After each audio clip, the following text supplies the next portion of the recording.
All right, Play Cousins. Did you know that women are actually better investors than men? The research's been done. Don't believe me? Go ask Google. So if you are a woman out there, especially if you're a black woman out there, stop telling yourself that you can't do this, because the statistics are in. It's been proven through research that women are actually better investors than men, professionally and retail. So regular folks like us, retail investors, women are better investors than men. So I don't want to hear it anymore about you're not good at math, I'm not good at math. I had a math tutor from MIT and I still love investing. But before we get even to investing, we need to learn just the basics of how to manage our money in the first place. So today is settlement day, which means that I find out today what my check is going to be on Friday, what's going to be deposited into my bank. So I wanted to talk a little bit about how I manage that money and give you some ideas, give you 6 ideas on how you can manage your money, whether you have a large budget or a smaller budget. I think I've mentioned before, it drives me crazy about the financial independence movement that they seem to ignore the regular person. You know, you'll oftentimes find people who are high income earners, 6-figure income earners, or double income households talking about, we cooked our own food. I mean, people who don't have money just have to cook their own food. I'm coming from a place where I didn't work for 2 years. I had no option but to cook my own food. So I want to always try to include things for all spectrums of the budget spectrum when I'm talking about managing and money. All right. So the first thing I wanted to talk about is, giving every bit of your money a job before you spend it. So that's called doing a zero balance budget. And I used to use an app called You Need a Budget to do that. But I was watching a video called actually How to Do a Zero Balance Budget by a woman named Jasmine. Her channel is Budget Treasures. I'll link that in the description below. And she goes through her own check using her numbers and showing how she analog does a zero balance budget. Now, what I do is I take the total of my check, because like I said, it may vary. Some weeks the numbers are going to be higher, some weeks the numbers are going to be lower. So what I initially decided to do was to, off the top, take 40% of whatever the check is and to manage that. So I take 40% off the top, so 40% is my savings rate. I intend to increase that. I recently got rid of my apartment, so that's a huge expense because it was in New York. So that's a huge expense out of my monthly budget. So I'll be reworking that savings rate. But for now, I decided that I would have a 40% savings rate. So that means before I do anything with my check, 40% of it I put to the side to manage. And how do I manage that 40%? I break it up right now into 70 and 30. So 70% of it I put into my retirement account, Roth IRA, and 30% of it I put into a high yield savings account. Right now, savings accounts, you can find a bank that is online, so they don't have to pay for a building and all that kind of thing, so they can pass on that savings to you in a higher interest rate.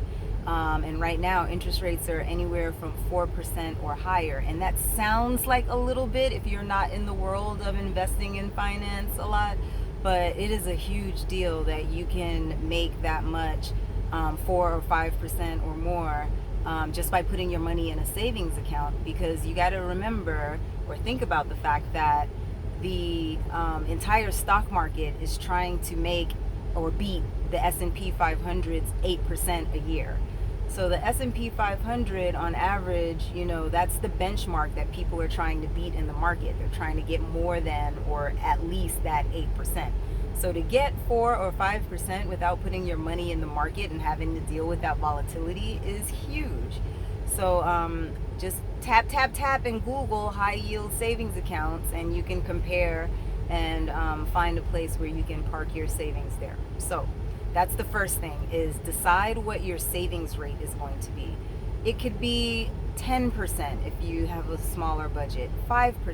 It's more about the habit. I'm going to say that a lot this time. It's more about creating the habit of managing your money than anything else, because as you make more money, then you can always increase the percentage, right? So pick your savings rate. Decide that no matter how much your check is or what you make, you're going to take X percent, put it to the side and manage it, even if it means that you're just going to put that into a high yield savings account for now, so that you can build an abundance account, because we're not trying to manifest emergencies around here. All right, the second thing I would say in terms of managing money is there is magic in auto pay. As someone who's always had a variable income, I used to be afraid of auto pay, because I'm like, well, I don't know what I'm going to get paid. I don't know if I can automatically have these things come out. But when it comes to things that you absolutely are going to have to pay for, like utilities, gas, light, internet, cell phone, we all need these things no matter what. So I find that there is magic on putting these things on auto pay. Somehow, magically, the money is there, it gets paid, it just happens. I don't know. I feel like spiritually, psychically, whatever you want to say, woo-woo-wee, it just gets paid. So whatever you can put on auto pay, that is the second tip. There is magic in auto pay. You don't have to think about it, it just happens. You're going to need your cell phone. Put it on auto pay. You'll probably get a discount. One of my friends was surprised. I forced him to put his cell phone on auto pay because he was always paying a late fee, and he realized, oh, I actually get a discount for putting it on auto pay. Yes. So put what you can on auto pay is the second thing. The third thing is to keep track of what is coming in and what is coming out. If you are disciplined enough to walk around with a little notebook and have an in section and an out section and just write down what's going out and write down what's coming in, I did that for years. You can do that. Lately, I've been using a free app called Empower, and you can connect all of your accounts into this app, so that, including your credit cards if you have any, if you have brokerage accounts, all of your accounts, your checking accounts, savings accounts, you can connect them all to this Empower app. That way you can look at it every day, every other day, at least weekly, so that you don't have any surprises. Because I pay my credit cards off in full every month. It's connected to my checking account. No matter what, it's going to get paid in full, because I am not trying to pay anybody's 20-something% that these credit cards are charging. So if I can't afford to pay it off at the end of the month, I don't buy it, right? That's just my philosophy. I lived cash only for a long time. I decided I needed to get a credit card to start establishing credit, but I still live by the same philosophy. If I can't pay for it in 30 days, that means I have to save up. I can't afford it right now. So the third tip is to keep track of what's coming in and coming out, and using a free app like Empower is great, because then there's no surprises. I can look and see, what is my credit card balance? What is coming in and out of my checking account? Are there any things that are surprises that I didn't expect? Sometimes there are yearly recurring expenses that you may have forgotten about, and that could throw you off if you don't know it's coming. So having an app like Empower is great, because no surprises, right? There also is, I mentioned earlier, the You Need a Budget app. You Need a Budget app is great for two reasons. A, it helps you with, if you're going to choose to do a zero balance budget, because when your money comes in, you are able to set up all these different categories so that you zero out your check. So you get a check for 400, 500, 800, whatever it is. You then take all of that money and put it into a category. And for me, that brought me so much peace when I was using this app, because I had a dining out app, dining out section, let's say. So I knew once the money in that section is gone, no more dining out. I had a, entertainment section. So once the money I had allotted for entertainment was out, then no going to the movies or to shows, I had to stay home and have people come over or something like that. So for me, it gave me a lot of peace because I wasn't just spending money and hoping that I had enough in my account to cover it. I knew exactly how much I had ahead of time. Before I would do it before I even deposited the check. I would sit down with the check and look at my categories and divide the check up and decide how much was going into each category, and then I would deposit the check, and then I would take my You Need a Budget app and put all the inputs there. That one does have a cost. I believe it's about $14.99 a month or $99 for the year. But you can always, like I said, do something like Empower, which is free. So that's number 4. Decide what you're going to do with your money when it gets into your hands before you put it into the bank account and start being like, I just got paid so I can spend. We talked about, I put number 5 I had as savings rate, but we talked about that in the first one. But I really do want to emphasize that no matter how much money you make, you want to decide how much of your money you're going to save. I also, this is why I had this here, because that can be your whole budget, right? Some people don't like the idea of having to go through categories and feeling restricted and doing that kind of a budget. So your budget can be simple as, I have decided I'm going to save this much of my money, and the rest of it I will spend on bills and expenses and everything else. But you know that no matter what, you are paying yourself first, because guess what? You never are going to get into a better financial place if you decide you're going to save what's left, because there will hardly ever be something left, because things will come up. You have to make savings a bill. How I look at savings is it's a bill, because once money goes into my savings account, I have the discipline that I'm not looking at it. Once money goes into my Roth IRA, I'm not looking at it. There have been times where I've been in financially tough situations, but I don't consider that money an option because I've never had a 401k or anything like that before. So this is money that future me is going to need. So if I start using that every time there's an emergency, what is future me going to do? You can't pay your cell phone bill and then be like, oh, something came up, Mr. Cell Phone Company. Can I get that money back? It's already paid. It's a bill. So you have to, I won't say have to, but I would encourage you very strongly to think about your savings as a bill that you pay to yourself, because you're working for this money. You get to keep some of it. You get to use it to put yourself in a better situation.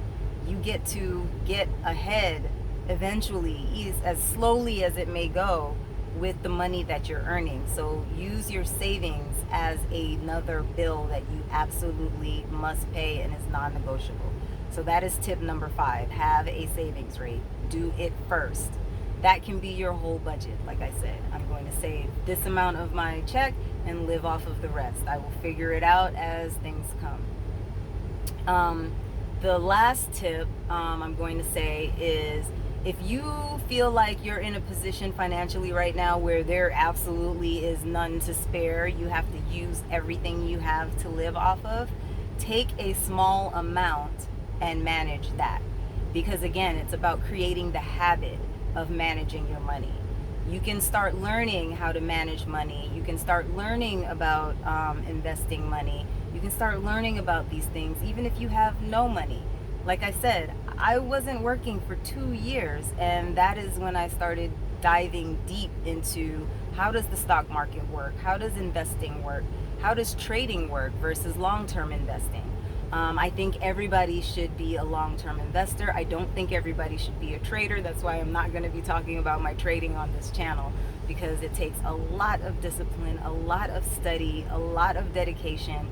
And being a long-term investor is like opening a checking account and making deposits. It's really that simple. It's not complicated. Long-term investing is the way everyone should go. Unless you're crazy like me and you just want to learn about trading. But long-term investing is what everyone should do. So the last tip, like I said, is if you feel like you're in a financially stretched situation, take a small amount. Take $6 and say, you know what? I'm going to put two of these dollars into a savings account. I'm into savings, an envelope for savings. I'm going to put two of these dollars into saving up for something fun. I'm going to put two of these dollars into giving it away to someone on the street that's doing even, worse than I am, and I feel like I'm pretty low. You can do it with $6. You could do it with $10. You can do it with $20. Take a small amount of money and manage that. You can put that money into savings, spending, giving. You could do it just getting into the habit of managing the money that you do have. I actually started doing that with my niece and nephew. Any money that they get, they put some into savings, they put some into spending so that they can buy whatever it is they want without having to ask mom, can I have, or dad, can I have. And the other part they put into giving. Because I feel like it's important that they learn to also give and not just get. They're pretty fortunate kids. So you can do something as simple as that. Say I'm going to take this $6, divide it into three, and start managing $6 a week or $6 a month. No matter where you are financially, you can take a small amount and start to manage it to create the habit. And then you will find that things will start to change and you'll have the habit of what to do. You've been creating it with a small amount, so you for sure can do it with a larger amount, right? So that is what I wanted to talk to you about today, because my settlement came in and I was like, oh, a check again for me? Let me go sit down and figure out. I like to manually figure out, take the 40% off, figure out what the 70 of that 40 is, what the 30 of that 40 is, and then physically go click the buttons to put it into my my Roth account and my high yield savings account, because I can't put it on auto because I don't know what the check's going to be from week to week. But I also really enjoy doing that bit. So I will review what the six tips were in terms of learning how to manage your money. One is to figure out what your savings rate is going to be and how you will divide up your money before you even deposit it into the bank. Today is Wednesday, so my settlement came in, so it's not going to hit my account until Friday. So I've already figured out what's going to happen with that 40%. Two, put what you can on auto pay. Your utilities, your cell phone, your internet service, whatever the non-negotiables are as far as expenses, put them on auto pay. Even if you just do it with one or two, magic seems to happen. The money it just happens to show up and it just gets paid and you don't have to think about it, right? Three is keep track of what's coming in and coming out, whether you do it analog and write down everything you spend and everything that comes in, or you connect all of your accounts to a free app like Empower or a paid app like You Need a Budget, so that there are no surprises and you don't have any like fraudulent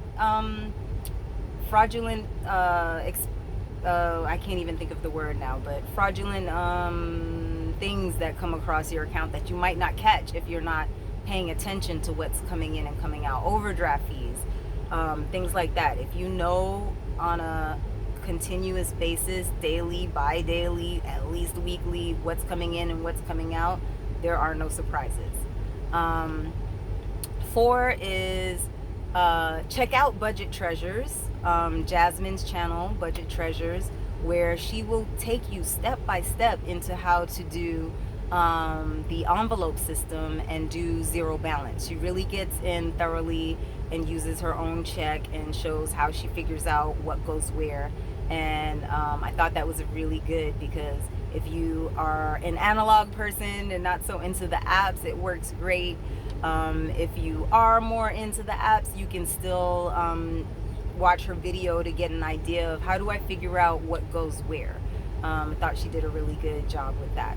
Number 5 was if you are someone who's not going to figure out every single category of a budget, at least have a savings rate. At least pay yourself first, and then you can figure out how to spend the rest of it as bills, need to be paid and that. But at the very least, if you only do one thing in terms of budgeting, pay yourself first. You deserve to have some of the money that you work for to get yourself further along, right? So have a savings rate, because you can then accumulate that money while you're learning about investing, and then have something to start with. You can accumulate that money so that you have an abundance fund, so that if life happens, you're not thrown off. You have money accumulated that you can deal with whatever comes up. You can accumulate that money and think of it as a bill that is non-negotiable and is only going to be used for investing in the future, right? But pay yourself first. That was number 5. And number 6 is if you are in a situation where you feel like there is nothing to manage, then take a small amount. Take $6 and say $2 is for saving, $2 is for spending, $2 is for giving away. You can do that with as little money or as much money as you want. If you feel like right now there really isn't any extra, just get into the habit of managing some of your money, because as you make more, as things get better, then you'll have created that habit, and that is the most important thing. Managing your money, investing is pretty simple. The hard part is the discipline and the habit. That is the hardest part, the discipline and the habit. Just being like, you know what? It's payday. Automatically, I have auto pay where money's gonna go into my investment account, or money's gonna go into my savings account. Though the discipline is the hardest part, because life is always gonna happen. But you have to consider paying yourself another bill of life that is non-negotiable. All right, so I am Essence Revealed, and I'm documenting my journey going from actor to tractor. I am inside of Leroy right now, my semi-truck. I am a rookie truck driver at the age of 48, because I want to inspire and encourage Black women over 40 to try new things. Go get that new career. Go get out of that relationship that's not serving you. Go do something that is very scary to you. Don't wait until you're not scared to try something, because you're always going to be scared. I'm scared all the time. It's winter time. I drove in the snow for the first time. It was terrifying. But I did it. I took my time. I went really slowly. I do things scared all the time. You can do things afraid. You will get through it. We all are afraid. There is no fearlessness. That is a lie. And also, don't worry about what other people are going to think. Stop worrying so much about what other people are going to say or how you're going to appear. None of us are perfect. None of us are perfect.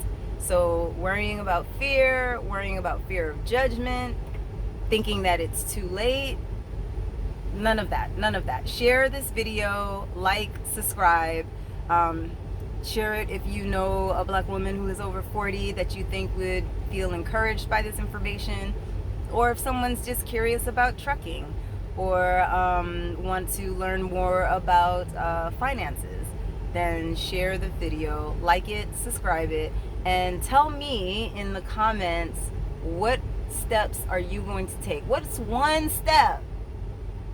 Like cousins and sisters from another mister, what's one step you're going to do to start managing your money? All right, I'll see you in the next video. Okay, at the beginning of this video, I didn't finish my sentence.